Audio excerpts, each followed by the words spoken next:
হয়ে গেল, মানে বাচ্চারা প্রসব হয়ে গেল। আর প্রসব হয়েছে সরোবরের উপরে, জলে পড়ে গেল। আর ওই হরিণীটা জলে পড়ে মারা গেল।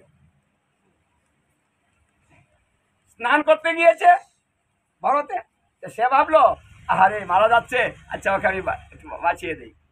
ওই ছোট্ট বাচ্চাটাকে এনে সে টানে তুলে আবার একটু আগুনের ব্যবস্থা করে ওকে সেক সুখ দিয়ে তাজা করে পরে চিন্তা করতেছে ওকে ছেড়ে দিলে তো এখনই খেয়ে ফেলবে।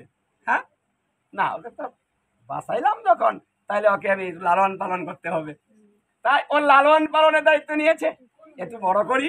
হ্যাঁ, তারপরে যাক, ওকে বড় করতে গিয়ে ওর সঙ্গে তোর ভালোবাসা হয়ে গিয়েছে। ডাক দিলে দৌড়ে আসে। হ্যাঁ, কি সুন্দর, সারাদিন কাছে কাছে থাকে, মানে খেলা করে, দৌড়াদৌড়ি করে। ও সাধন ভজন ছেড়ে দিয়ে ওর ভালোবাসায় মগ্ন হয়েছে। ওর যত্ন করে সারাদিন ওকে নিয়ে খেলাধুলা করে, করতে করতে করতে করতে একদিন হঠাৎ করে সে যখন বড় হয়েছে তখন জঙ্গলে ঢুকেছে আর আসে।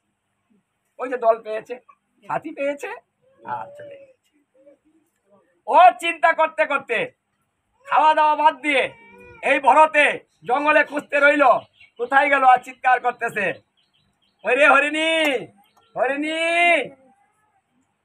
হরিণীর খবর আছে, অসুস্থ হয়ে গেল, ঘরে পড়ে গেল। তারপরে জব একটাই, এই জব করতে করতে মারা গেল। এই মারা যাওয়ার কারণে সে ভরতের পরে জন্ম হলো, আবার সেই জন্মটাও নিজেই হরিণ হইল। এই যে মানুষের কর্মফল। আপনি যাকে ভালোবাসবেন, যার কথা ভাববেন, যার কথা নিয়ে চিন্তা করবেন, আবার নিজেই তাই হবেন। এখন যদি কেউ মানে খারাপ সংসার নিয়ে ভাবেন, খারাপ স্বামী নিয়ে ভাবেন, খারাপ স্ত্রী নিয়ে ভাবেন, তাহলে পরজন্মে কিন্তু আপনি নিজেই তাই হবেন। বাহ, দেখুন, এই জন্য জড়বরতে হরিণী জন্ম পেয়ে পূর্বের কথা মনে আছে, সাধন ভোজন করেছিল তো, তাই মনে আছে। সে কি করলো, নদীতে গিয়ে প্রাণটা বিসর্জন